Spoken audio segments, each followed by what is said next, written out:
Hello दोस्तों, आज हम इस वीडियो में समान हिंदी की बात करेंगे कि समान हिंदी में क्या-क्या, कैसे-कैसे पूछा जाता है क्वेश्चंस और जिन-जिन एग्ज़ामों में क्वेश्चंस आते हैं। जैसे कि एग्ज़ाम है UP triple SC, BPO, junior assistant, UP police constable, UPSI और अन्य परीक्षाओं में जो समान हिंदी के क्वेश्चंस पूछे जाते हैं, उन्हें हम इस वीडियो में बताएंगे सिलेबस क्या-क्या है। जैसे उसी के अनुसार हम लोग डेली समान हिंदी पढ़ेंगे। आप यदि नए हो तो चैनल को सब्सक्राइब कर लीजिए और बेल आइकन को दबा लीजिए। अब आगे बढ़ते हैं कि समान हिंदी का सिलेबस क्या है और उसकी चर्चा करेंगे। समान हिंदी का सिलेबस क्या-क्या है देख लीजिए। समान हिंदी देखिए, कुल मैंने 3 खंडों में इसे बाँटा है। पहला तो व्याकरण और दूसरा जो है खंड ख है आपका शब्द वाक्य और ग है समान हिंदी साहित्य करके। तो पहले व्याकरण में देखेंगे कौन-कौन से आपके सिलेबस हैं, क्या-क्या हैं, इसमें क्या-क्या पढ़ना है हम लोग को व्याकरण में, और शब्द वाक्य में क्या-क्या पढ़ना है और हिंदी साहित्य में क्या-क्या पढ़ना है। तो व्याकरण में सबसे पहले हमें वर्णमाला देखना है और संज्ञा देखना है और सर्वनाम देखना है और विशेषण क्रिया देखना है और अव्यय देखना है, संधि देखना है।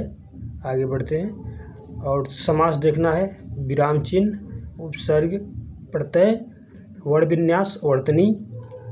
और आगे बढ़ते हैं खंड ख में हम लोग देखेंगे शब्द वाक्य में रस, छंद, अलंकार, ये तीनों देखेंगे। वाक्य की शुद्धि, विलोमार्थी देखेंगे, विलोम वही पर्यायवाची देखेंगे। समसूत्र भिन्नार्थक शब्द आते हैं एक, उसको देखेंगे। अनेकार्थी शब्द देखेंगे और मुहावरों और लोकोक्तियों के बारे में इससे पढ़ेंगे। अपठित गद्यांश के बारे में कुछ चर्चा कर लेंगे, अपठित गद्यांश का क्या है, और लिंग, वचन, काल, कारक, तत्सम, तद्भव, शब्द रूप, ये सब इसमें पढ़ेंगे। शब्द वाक्य वाले में इसमें पूरा टोटल इतना पढ़ेंगे। और उसमें व्याकरण में देखिए। अब हिंदी साहित्य में देखिए क्या-क्या पढ़ना है हमें। हिंदी भाषा का इतिहास पढ़ना है और विकास, प्रसिद्ध पंक्तियाँ, लेखक, रचनाएं और पुस्तक, ये हिंदी साहित्य में पढ़ना है। इसे हम लोग लास्ट में पढ़ेंगे और इसे व्याकरण को पहले ख़त्म करेंगे। व्याकरण को पहले हम लोग ख़त्म करेंगे पढ़ के, और पहले हम लोग इस थ्योरी पढ़ेंगे और उसके बाद इसमें जितने क्वेश्चंस बनते हैं इसको किसी बुक से प्रैक्टिस कर लेंगे। कोई भी बुक, जैसे आप आदित्य प्रकाशन ले लीजिए, यशपाल की बुक ले लेंगे, या किसी भी बुक से प्रैक्टिस करेंगे तो हम करा देंगे आपको। आदित्य प्रकाशन से चाहे किसी भी बुक से करा देंगे, जिससे आप कहेंगे उससे हम इस पूरे क्वेश्चन जो प्रीवियस ईयर आए हैं यूपी पुलिस और UP constable, UP triple SC में जितने एग्ज़ाम हुए हैं सब करा देंगे इसी में। और इसको भी पहले हम लोग पूरा देखेंगे क्वेश्चंस, मतलब थ्योरी देखेंगे, उसके बाद क्वेश्चंस की प्रैक्टिस करेंगे, ठीक है। इसी तरह इसको भी करेंगे, ठीक है। अब देखिए आगे क्या-क्या है। अब पहले देखिए इसको थ्योरी, पहला आज शुरू करते हैं वर्णमाला के बारे में आज थ्योरी देख ले रहे हैं, उसके बाद क्वेश्चंस को देखेंगे, ठीक है। आगे बढ़ते हैं। अध्याय 1 है वर्णमाला, ठीक। वर्णमाला की परिभाषा, वर्णमाला में सबसे पहले हमें जाने से पहले हमें वर्णमाला की क्या है, इसकी परिभाषा क्या, किसी वर्णमाला कहते हैं, उसके बारे में हम लोग जानकारी प्राप्त करेंगे। अध्याय 1 है वर्णमाला की परिभाषा में वर्णों की व्यवस्थित समूह को हम वर्णमाला कहते हैं। वर्णों की व्यवस्थित समूह को, जो व्यवस्थित वर्ण रहते हैं, जैसे देखिए अब कोई कहेगा वर्णमाला किसे कहते हैं, तो वर्णों के व्यवस्थित समूह को। अब वर्णों के समूह को कोई कह देगा तो गलत हो जाएगा, क्योंकि वर्ण मानिए इधर उधर लिख दिए जाएँ तो वो वर्णमाला नहीं, व्यवस्थित होना चाहिए। व्यवस्थित समूह को वर्णमाला कहेंगे, ठीक।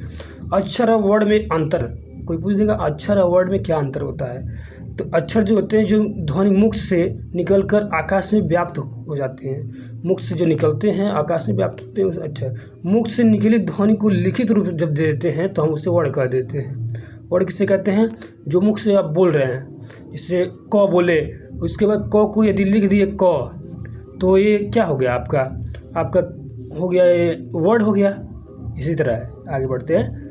भाषा की सबसे जो छोटी इकाई है लिखित रूप से, इसे जो कहेंगे, किसे कहेंगे, वर्ड को। इसे सबसे छोटी इकाई कोई पूछ दे, भाषा की सबसे छोटी इकाई लिखित रूप से तो जैसे क है, ये लिखित रूप से है, वर्ड है, लिखित रूप से वर्ड है जो सबसे छोटी इकाई है, जैसे क लिखे सबसे छोटी इकाई हो गई, भाषा की सबसे छोटी इकाई लिखित रूप से। अब आगे बढ़ते हैं, भाषा की सबसे छोटी मौखिक इकाई क्या है? ध्वनि। ध्वनि जैसे बोल दिए र बोल दिए, सबसे छोटी र लिखा नहीं पड़ा, मौखिक रूप से बोले ना तो ध्वनि है सबसे छोटी इकाई भाषा की। कुछ भी बोल दिए, जैसे मौखिक रूप से कुछ भी बोल दिए वो ध्वनि के रूप में छोटी इकाई हो जाएगी।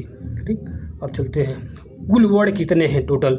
हम लोग बचपन से ही पढ़े हैं कि क ख ग अ आ ई सब जितना पढ़े हैं सब यही पढ़ना है, इसमें और कुछ नहीं है।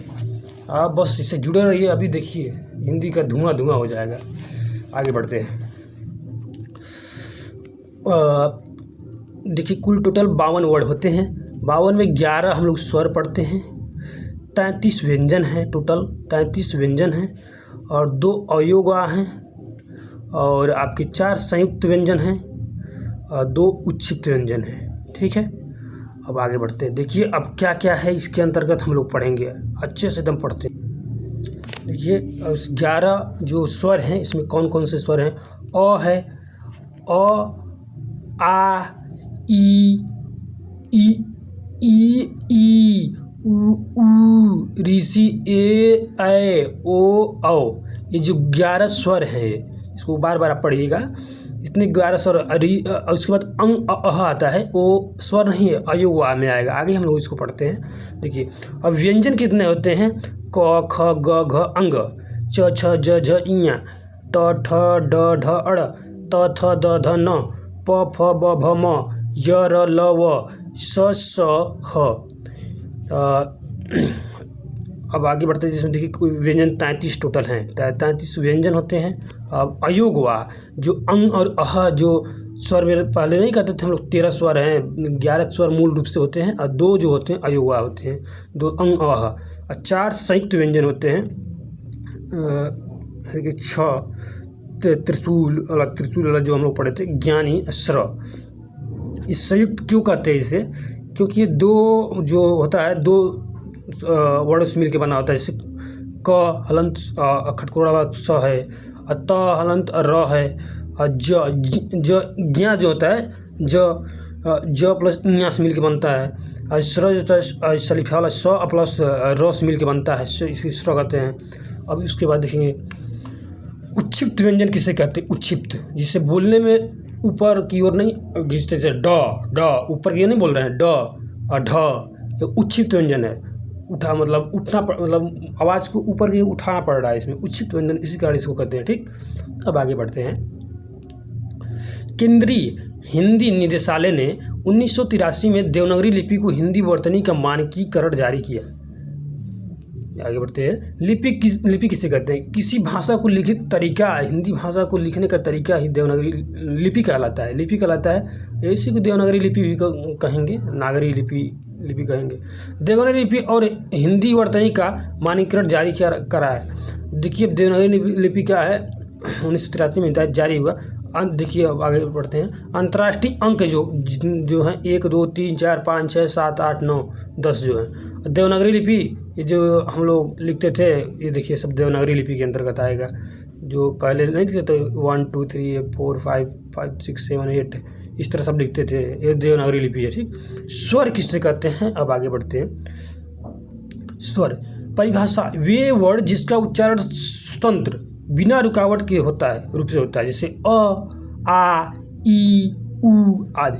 इस अ आ ई जितने हैं सब ये अंग छोड़ के उस सब स्वर के अंतर्गत आएंगे, बिना रुकावट के, स्वतंत्र होते हैं, इनकी बोलने के लिए किसी की सहायता नहीं लेनी पड़ती है। ठीक, अब आगे बढ़ते हैं, व्यंजन किसे कहते हैं? वे वर्ड जो स्वर के रूप से नहीं बोले जाते, मतलब स्वर से नहीं बोले जाते, वे वर्ड जो स्वतंत्र रूप से नहीं बोले जाते, मतलब स्वर की सहायता से बोले जाते हैं। कहने का तात्पर्य है स्वतंत्र नहीं होते हैं, जो व्यंजन होते हैं ना वो स्वतंत्र रूप से नहीं बोले जा सकते, स्वर की सहायता से बोले जाते हैं। जैसे क है ना, क हलंत अ, क में जो है ना क हलंत अ भी छुपा हुआ है, ख में है ना ख हलंत अ भी छुपा हुआ है, ग में इसी तरह ग हलंत अ भी छुपा हुआ है, इसी तरह यही कहना चाह रहा है।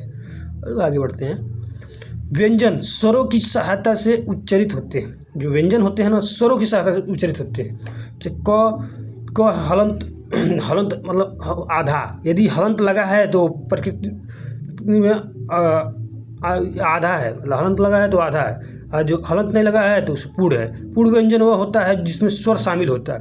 पूर्ण व्यंजन वह होता है जिसमें स्वर शामिल होता है। ठीक, आगे बढ़ते हैं। जैसे देखिए ज प्लस ज हलंत अ, ज प्लस आ, जी ज प्लस बड़की ई, जी ज प्लस ई छोटी ई, ज प्लस उ, ज प्लस बड़का उ, ज प्लस री ज्री, जे प्लस ज प्लस ए। ये सब बताया गया क्या क्या इसमें, मतलब जो वर्ड हैं जो उसमें क्या क्या मिलके बना हुआ है, ये सब पूरा बताया गया इसमें।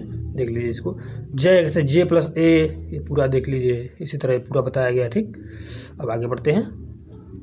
देखिए ख ग घ च ज झ झ ञ त थ ध ध न प फ म भ य ल व स ड़। इनको आधा लिखने के लिए जो खड़ी पाई को हम पार नहीं करते, खड़ी पाई हटा देते हैं। देखिए क्या कह रहा है, देखिए आगे देखते हैं। कहने का तात्पर्य है कि जैसे ख लिख रहे हैं तो आप देखिए ख में डंडियाँ हटा देंगे, डंडियाँ हटाएंगे तो आधा ख लिखना है आपको, तो ख ये तरह लगा देंगे बस। ग लिखना है तो बस ग लिखेंगे तो इस तरह बस ग लिखेंगे। ठीक, घ लिखना है तो आधा घ लिखना है आपको इस तरह, आधा च लिखना है तो च इस तरह लिखेंगे। यही कहने का तात्पर्य है, खड़ी पाई। अब आगे बढ़ते हैं। व्यंजन को आधा लिखने का तरीका, व्यंजनों को कुल संख्या 33 होती है। लफ्ज ह प्लस क, जैसे व्यंजन किस तरह कुल लिखा जाता है, इधर देखिए किस तरह। व्यंजन 2 + 9 + 22, 2 जो होता है, 2 जो आपका होता है, देख लीजिए। देखिए स्वर को आधा नहीं, यहाँ पर देखिए स्वर को आधा नहीं लिखा जा सकता। अब देखिए न जो नीचे की ओर घुमावदार होता है, नहीं तो इस तरह ड छ छ ट ठ ढ, हलंत लगाकर आधा लिखते हैं इसको, इस तरह हलंत लगाकर आधा लिखते हैं, नीचे जो घुमावदार होता है। आगे बढ़ते हैं। शीरो रेखा, खड़ी पाई, क्या क्या किसे कहते हैं देख लीजिए, पूरा हम बता रहे हैं। जैसे डंटी है और ठीक, अब देखिए ऊपर जो रहता है शीरो रेखा कहते हैं इसको, ऊपर वाले को हम शीरो रेखा कहेंगे। ये यहाँ पर देखिए ये डंटी बना रहा है, ठीक, ऊपर वाले को यहाँ शीरो रेखा है, ऊपर वाला यहाँ। ठीक, खड़ी पाई आपका, खड़ी पाई आपका इसको कहते हैं, खड़ी पाई है ये जो है, इसको खड़ी पाई। और ये पंचमा अक्षर, यहाँ पर एक बिंदु रहता है, बिंदु को पंचमा अक्षर कहेंगे। यहाँ पर देखिए बिंदु दिए हुए हैं, पंचमा अक्षर नीचे लिखे हैं। नुक्ता, देखिए नुक्ता किसे कहते हैं, नुक्ता अब देख लीजिए यहाँ इधर किसको कहते हैं। जो नुक्ता होता है बगल में होता है, खड़ी पाई के जस्ट बगल में। उच्छिप्त जो होता है नीचे लगा रहता है, उच्छिप्त जो नीचे लगा है, देखिए इसमें सब बताया गया है, आप देख सकते हैं। इसी में आप ध्यान से देखेंगे तो पूरा पता चल जाएगा इससे। ठीक, बिंदु लगाने का तरीका क्या क्या होता है, आगे बढ़ते हैं।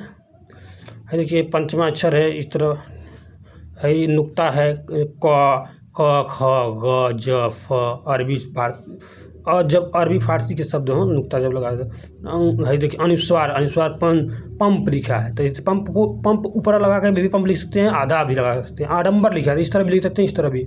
हलंत लिखा है तो इस तरह भी लिख सकते हैं और इस तरह भी। ठीक, शंकर लिखा है तो इस तरह भी, इस तरह भी। दंड लिखा है, दंड इस तरह भी। यही सब बताया गया, बहुत इंपॉर्टेंट है, देख लीजिए इसको। ये जो पंचमा अक्षर हम बता रहे थे आपको, क ख ग घ अंग, ये पंचमा अंग जो जितना है, जो लास्ट में 5वां नंबर पाता है वो पंचमा अक्षर हो गया।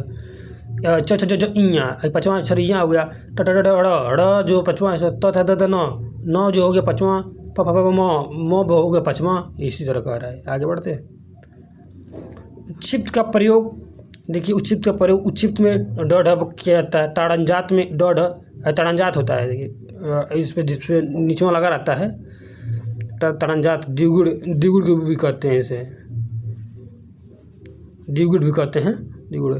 नियम, जिसमें उच्छिप्त का प्रयोग नहीं होगा।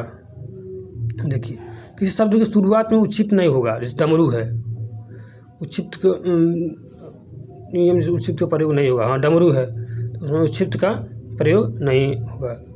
ढोलक है तो मतलब ढोलक में पाई नहीं है, बिंदु नहीं लगा देंगे यहाँ पर।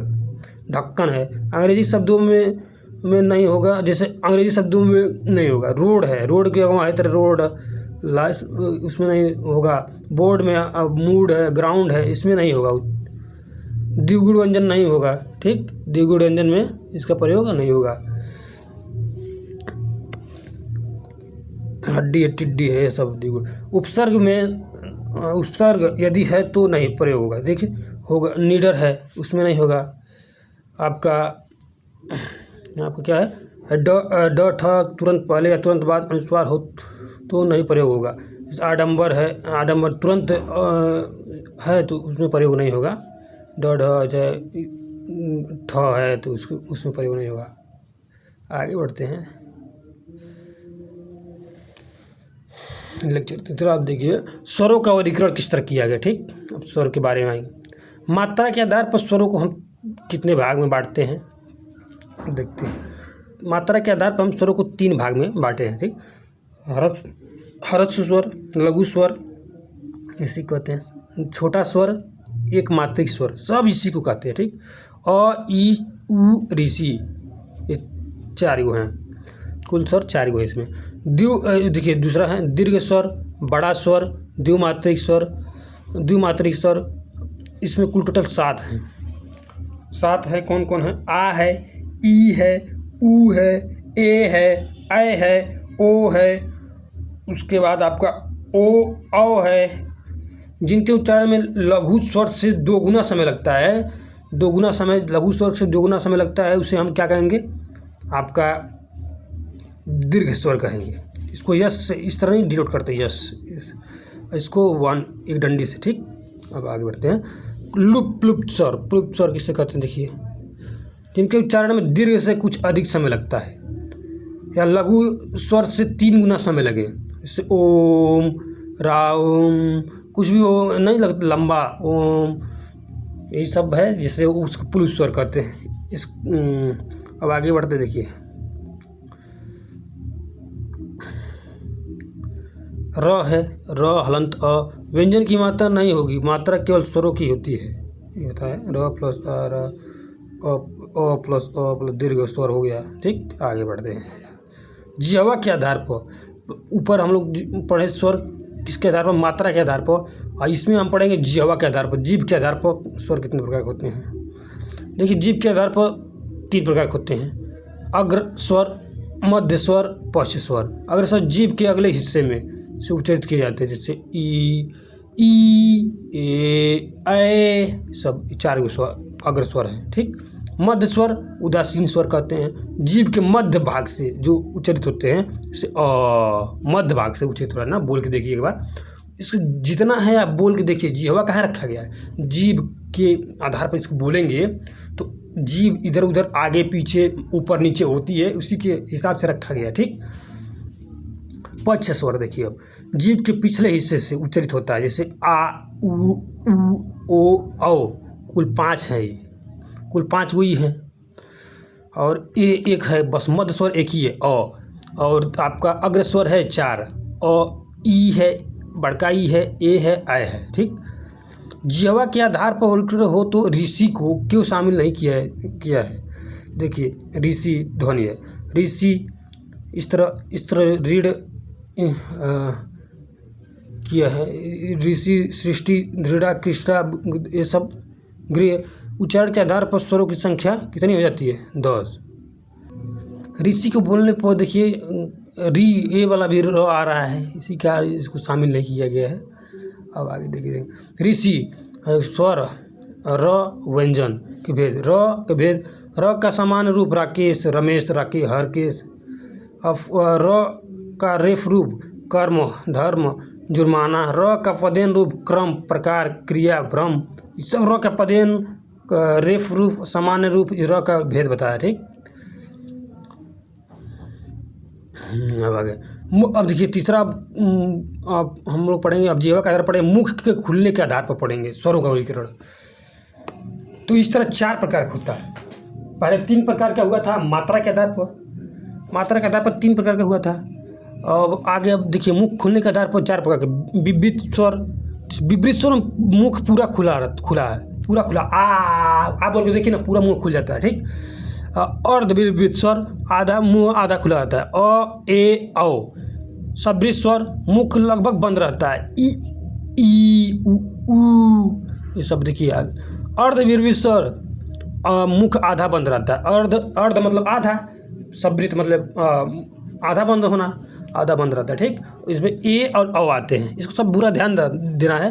अर्ध कह रहा है तो मुख आधा खुलेगा, आधा बंद होगा, ये सब ध्यान देना है। अर्धविवृत मुख आधा खुला, अर्ध सब्रित मुख आधा बंद, सब्रित बंद और इसमें आधा खुला, ये सब ध्यान देना है। इसमें लगभग बंद वाले में तो आप बता सकते हैं, मुख लगभग बंद रहता है, ई ऊ बिल्कुल बंद रहता है। अब देखिए स्वरों का जाति विभाजन किस तरह किया गया है। सजाति विभाजन, विजाति विभाजन। सजाति वे सभी स्वर जो एक ही जाति के होते हैं सजाति विभाजन कहते हैं।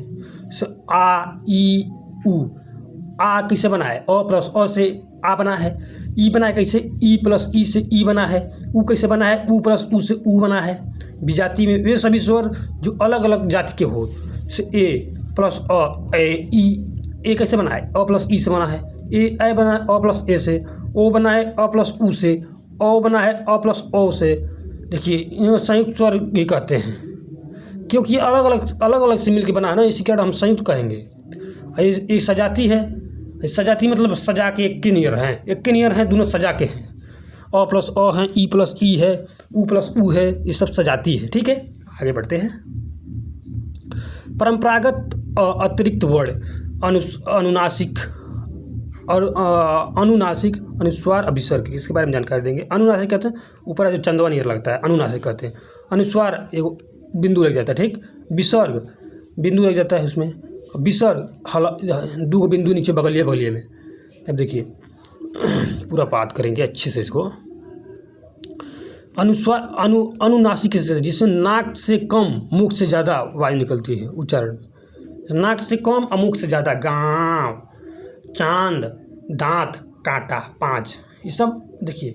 नाक से जिसमें नाक से कम मुख से ज़्यादा निकल रही, नाक 5, नाक से भी निकलेगी थोड़ा थोड़ा और मुख से ज़्यादा निकलती है, ठीक।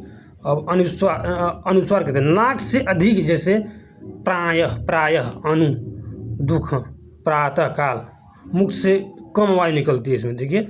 जैसे चंद, दंत, कंटक, पंच, नाक से ज़्यादा निकल, ठीक। आगे बढ़ते हैं।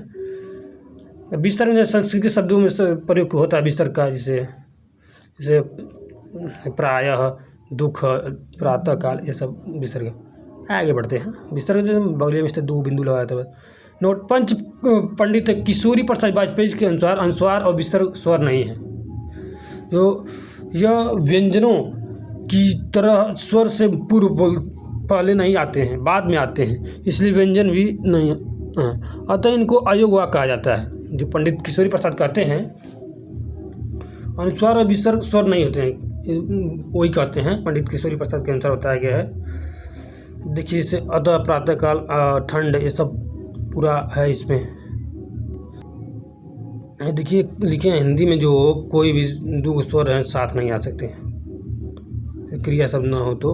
आगे बढ़ते हैं। विसर्ग संस्कृत के शब्दों में स्वर के बाद प्रयोग होता है विसर्ग, जैसे प्रातः, अंत, दुख, प्रातःकाल, अंतःफलन, पतन, अंतःपतन, दुख, इस तरह लिखा जाता है प्रातःकाल। आगे बढ़ते हैं। तत्सम तद्भव स्वर के बाद लगता है। देखिए तत्सम में देखिए तद्भव जो बिंदु वाला रहता है सब तद्भव होता है। तत्सम जो होता है ना ऊपर लगा रहता है कैंची वाला, इस कैंची लिखा रहा है। अनुस्वार जो अनुनासिक जो होता है जितना तद्भव होता है, स्वर के बाद लगता है, ये तो होती है। चलिए आगे देखते हैं। अब देखिए अंतस्थ व्यंजन। अंतस्थ व्यंजन य, र, ल, व इतने हैं सब। यह अर्धस्वर, य व जो अर्धस्वर हैं संघर्षहीन हैं। भोलानाथ तिवारी के अनुसार संघर्षहीन हैं। कौआ, कौआ, कौआ, महिलाएं, आइए, कौआ, कौआ भी लिख सकते हैं इस तरह, कौआ, महिलाएं, इस तरह भी लिख सकते हैं, आइए। र प्रकम्पित लुंठित व्यंजन कहते हैं इसे। ल को पार्श्विक व्यंजन कहते हैं। आगे बढ़ते व्यंजन जानते हैं है। देखिए जितना पांचों जो है ना पंचमाक्षर जितने हैं उन नासिक के व्यंजन कहलाते हैं। है व्यंजन जो है क ख ग घ घ अंग च छ ज झ झ इया तक है। च छ ज झ इया है, संघर्षी व्यंजन है। संघर्षी व्यंजन च छ ज झ इया। ट ठ ड ढ ढ अड़ त थ द ध न प फ ब भ म, ये सब जितना है सब ये पूरा मिला के 25 टोटल हैं। सब 25 जो इसको वर्गीय व्यंजनों की संख्या 25 है। वर्गीय व्यंजन वर्ग बना रहे हैं, 5 होने से 5 होने से 5 होने से इसी वर्गीय व्यंजन कहते हैं। अब चलिए आगे बढ़ते हैं। वर्गीय व्यंजन हो गया। और इसमें देखिए क्या क्या है। स्पर्शी व्यंजन 16 गो हैं। ये स्पर्शी व्यंजन। 4 ये स्पर्शी व्यंजन के संघर्षी व्यंजन जो च छ ज झ हैं, 4 हैं सब। 5 होंगे 4 को। नासिक के व्यंजन कितने हैं? जो लास्ट वाले पंचमाक्षर हैं अंग इया अड़ न म, ये सब नासिक के व्यंजन हैं। स्पर्शी व्यंजन जन्म करते हैं कितने हैं टोटल। ऊष्मी व्यंजन देखिए स जितना उष्मा निकले बोलने से सब ऊष्मी व्यंजन हो। स शरीफे वाला सरल स और खटकोड़ा वाला ख स हो। और एगो ह स ह, ये जो है ऊष्मी व्यंजन है। ये रगड़ हो रही है ना इसमें, तो इसमें निकल रही है, तो इसी कारण ऊष्मी व्यंजन का है। जिन वर्णों के उच्चारण में जोर से श्वास खींचना पड़ता है, गर्म ऊष्मा निकलती है, उसे ऊष्मी व्यंजन कहते हैं। ठीक। आगत व्यंजन यदि अंग्रेजी के शब्दों को हिंदी में लाया जाए, हिंदी में लाया गया है, जैसे आगत व्यंजन hostel, hospital, college, knowledge, coffee, operation, ये सब आगत व्यंजन है। अंग्रेजी के शब्द है ना, हिंदी में लिखा जाता है, आगत व्यंजन है। उच्चारण के आधार पर वर्णों का वर्गीकरण। ठीक। अब देखिए सबसे इम्पोर्टेंट है, बहुत आराम से इसको पढ़ेंगे। क वर्ग के व्यंजन। क वर्ग के व्यंजन कौन कौन से हैं? ये देखिए क ख ग घ अंग च छ ज झ इया ट ठ ड ढ अड़ त थ द ध न प फ ब भ म। अब देखिए क वर्ग में कंठ के हैं, ये सब कंठ है, तालु है, मूर्धा है, दंत है, ओष्ठ है। ठीक। कंठव्य कहते हैं, किसी कंठव्य कहते हैं, तालव्य, मूर्धा, दंत, ओष्ठ। देखिए कंठ, ये सब याद करना पड़ेगा। कंठ, तालव, मूर्धा, दंत, ओष्ठ, ये हम स्टार्टिंग से सीरियल वाइज याद रहेगा ना, तो आसानी से हम कर सकते हैं इसको। आगे पूरा वैज्ञानिक तरीके से पढ़ेंगे हम लोग। से अ, आ और ये ह विसर्ग के जो होते हैं ना, ये कंठ में आते हैं। जैसे नहीं होता है कंठ वाला जो क वर्ग है स्टार्टिंग में आता है, इसी तरह अ आ स्टार्टिंग में आता है ना, तो इसको कंठ में रखेंगे। ठीक। अ आ और ये ह विसर्ग। जैसे अब आगे देखिए, अब तालु में कौन कौन आता है? ई, छोटी ई, बड़का ई, य स, मतलब ईयस याद कर लीजिए। ईयस है, विवाह याद कर लीजिए। ठीक है, ईयस याद कर लीजिए, विवाह याद कर लीजिए। यस। अब मूर्धन्य में कंठ, तालु, मूर्धा। मूर्धा में देखिए क्या क्या आएगा? अरे देखिए ट वर्ग पूरा आएगा, और आपका ऋषि याद कर लीजिए। री आधा र रहता है, सी रहता है, ऋषि याद कर लीजिए। इसमें ऋषि जो आएगा ना, अब ट वर्ग में आएगा ऋषि में क्या क्या बना है? री है, र है, सी है, स है जो खटकोड़ा वाला स, वो आएगा मूर्धन्य में।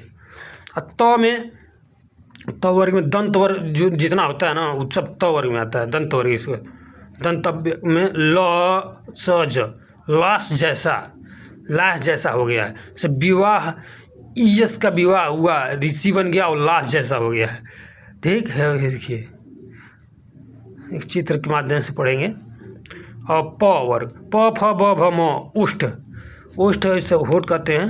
ऊ बड़का ऊ, इनमें जो आता है ऊ बड़का ऊ, ओष्ठ में धर्म करते हैं। सब जान जाएंगे किस तरह ओष्ठ से बोला जाता है, तुरंत जान जाएंगे आप। आगे बढ़ते हैं।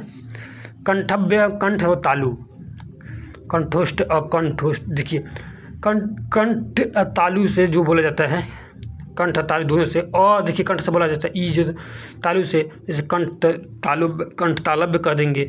और कंठ तालव्य में देखिए ए और ए आते हैं। ए और ए कंठ तालव्य हो गया। अ प्लस उ जो होता है ओष्ठ वाला है, कंठोष्ठ हो जाएगा। कंठ से अ बोला जाता है, उ ओष्ठ से कंठोष्ठ हो जाएगा। तो ओ प्लस अ जो है कंठोष्ठ है। आगे बढ़ते हैं, बहुत इंपॉर्टेंट है दोनों, ये वाला। ये देखिए जो इधर क लिखा है, क इस तरह लिखा है आपका, इधर एक बिंदु लगा है, यहाँ पर बिंदु यहाँ पर लगा है यदि, तो वो आपका नुक्ता है। ये अरबी फारसी के शब्दों में प्रयोग हुआ है, जो क ख ग ज फ अरबी फारसी के शब्दों में प्रयोग नुक्ता है यहाँ पर, इसको कहते हैं नुक्ता है। यहाँ पर जो है नई विकसित ध्वनियाँ इन्हीं को कहते हैं। इनका सबसे पहले प्रयोग हिंदी भाषा में राजा शिव प्रसाद सितारे हिंद द्वारा किया गया था। ठीक, इससे कफ बलगम कहते हैं हिंदी में, कफ इस तरह बटन का हिस्सा, खाना भोजन, खाना कमरा डिब्बा, खाना, गोल वृत्त, गोल दल, गोल दल को कहते हैं, जरा बुढ़ापा, एक जरा थोड़ा सा, फन सांप, फन हुनर, ये अलग हिंदी में प्रयोग होता है इस तरह, उर्दू में प्रयोग होता है एक, ये उर्दू में देखिए फन कफ का बटन का हिस्सा कहते हैं, खाना को कमरा या डिब्बा कहते हैं, कमरा डिब्बा खाना, गोल या दल कहते हैं, गोल को दल, जरा को थोड़ा सा, हुनर फन को हुनर कहते हैं। चलिए आगे बढ़ते हैं। व और फ दंतुष्ट हैं, व फ जो दंतुष्ट है, याद करने वाला तो याद कर लीजिए। नासिक में जो है पंचमाक्षर प्लस अंग, पंचमाक्षर प्लस अंग नासिक है। जिह्वा देखिए, जिह्वा जीव के मूल से उच्चारण, इसलिए अलजिहिया या जिह्वा मूल्य कहते हैं। जो क ख ग अज फ है। अब देखिए प्राणत्व के आधार पर व्यंजन का वर्गीकरण किस तरह करते हैं। ठीक, अल्प प्राण और महाप्राण, जिनके उच्चारण में कम खर्च हो, उसे बोलने में वायु कम निकलती हो, उसे अल्प प्राण कहते हैं। क्योंकि उच्चारण में अधिक स्वर खर्च हो या अधिक प्राण आयु निकलती है, उसे क्या कहते हैं, महाप्राण कहते हैं। अल्प प्राण में 1 3 5 होता है, अंतस्थ व्यंजन होते हैं, और अंग होता है, सभी स्वर आएंगे। ठीक, 1 3 5 अल्प प्राण, अंतस्थ व्यंजन यर लो अल्प प्राण, यंग अंग अल्प प्राण, सभी स्वर अल्प प्राण। कुल टोटल देखिए 1 3 5 ये 15 हो गए, और एक आपका ये हो गया अंग वाला, और 4 जो आपके हो गए अंतस्थ हो गए, 11 स्वर हो गए। टोटल इसमें 31 होते हैं, इसको ध्यान में रखिएगा। टोटल अल्प प्राण 31 हैं। एक आपका हो गया अंग, 4 हो गए अंतस्थ व्यंजन य र ल व, और आपका 15 हो गए, 3 5 15, जो पाँचों होते हैं संघर्ष, इस पर संघर्षी में जितने 5 क वर्ग, ट वर्ग, च वर्ग, जितने भी ये 5 हैं, 5 वर्ग है, 5 3 15, और च और 11 वो हैं, सभी स्वर जो 11 हैं ये अल्प प्राण हो जाएंगे।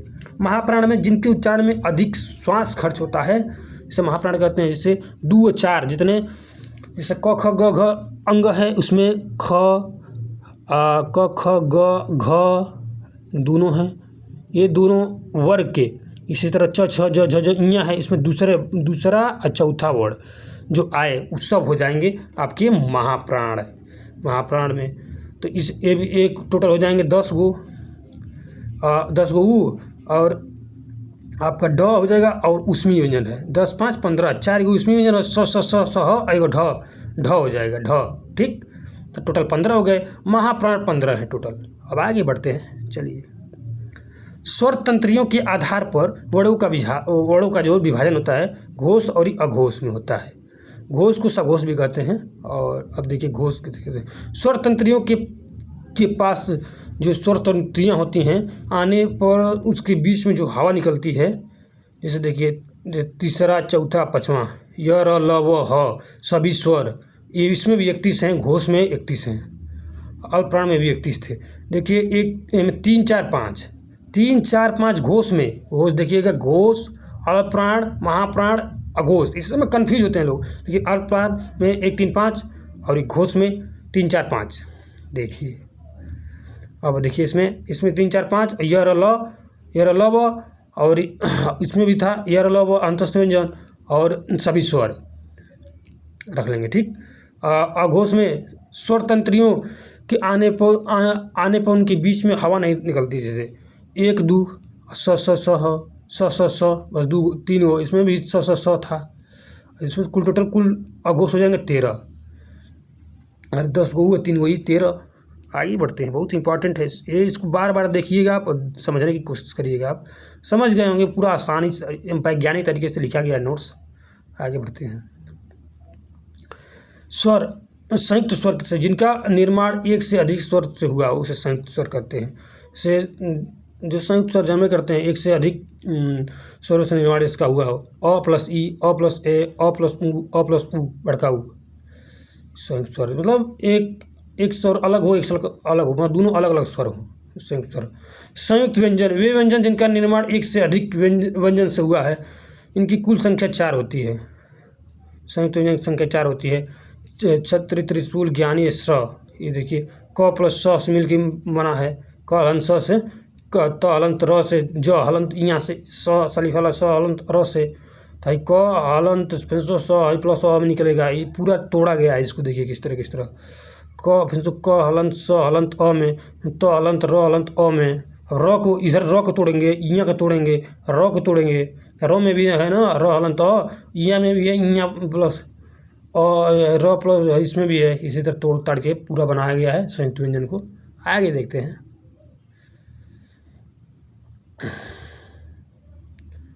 वर्णों के जो वर्णमाला के वर्णों का शब्द को स्थान देख लीजिए आप। स्वर क्रम में अंग अह अह, अंग है वाला चंदा वाला अंग अह, आ ई उ ऋषि ए ओ औ। ये वर्णमाला के क्रम में शब्द का स्थान है दिया गया। ठीक, देखिए यहाँ पर देखिए व्यंजन क्रम में क के बीच और ख के बीच में ये आता है जो छतरी वाला छ है वो आता है। और ग घ अंग आता है। सो च च च ञ च छ, और ज प्लस झरना के बीच में ज्ञानी आता है। ज प्लस झरना, ज के जस्ट बाद ज्ञानी, ज्ञानी नहीं ज्ञानी बोलते, ज्ञानी आता है जो। उसी तरह अब देखिए ट ट ट अड़ त थ के बीच में त त्र आता है। त के जस्ट बाद त्र आएगा। ठीक, ध्यान दीजिएगा। य र ल व स्र हस्र जो आता है सलीफा वाला स के जस्ट बाद आएगा। सब ध्यान देना है। आगे बढ़ते हैं। क को किस तरह कंग क, इस तरह कह क का की कु क्रि के कै को क। इसी तरह ख को लिखा गया है। इसी तरह बार बार पढ़े हम। वर्ण विच्छेद, देखिए वर्णों का विच्छेद किस तरह क्या हुआ है। क हलंत अ, की का हई वाला जानते हैं, छुटका की प्लस छुटका ई, की क हलंत बड़का ई, क्री के क हलंत री, कै के क हलंत ए। ये सब तोड़ा गया है। अब देखिए त्र का त प्लस हलंत अ, ये इसका त्यों का त्यों प्लस यहाँ प्लस अ, सत्य का ये सब तोड़ा गया है। और रू का र प्लस ऊ छुटका ऊ, इस तरह घुंडी वाला जो रहता है रू, उसमें बड़का ऊ रहता है। ठीक, उसमें बड़का ऊ रहता है, घुंडी वाला ऊ। आगे इसी तरह देख लीजिएगा, सब इसी तरह तोड़ा गया है, पूरा देख लीजिएगा ध्यान से। ठीक है, इसी तरह क्षमा ये सब पूरा तोड़ के बताया गया है। आप देख सकते हैं इसको।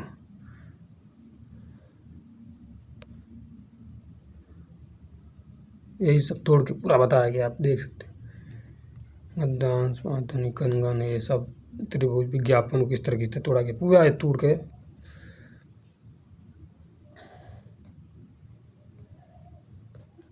ये पूरा देख लीजिए आप। अब समान हिंदी आपका ख़त्म हो चुका। आप सबसे इम्पोर्टेंट टॉपिक वर्णमाला आज हम इस वीडियो में ख़त्म कर चुके हैं। 40 मिनट में वर्णमाला ख़त्म हो चुका है। अब इससे जो संबंधित क्वेश्चंस हैं प्रैक्टिस करेंगे उसको नेक्स्ट वीडियो में। आप इस वीडियो में पूरा अच्छे से देखिए और उसके बाद क्वेश्चंस को लगाइए। अभी देखिए पूरा क्वेश्चंस लगा लेंगे आप, किसी प्रकार की समस्या नहीं होगी।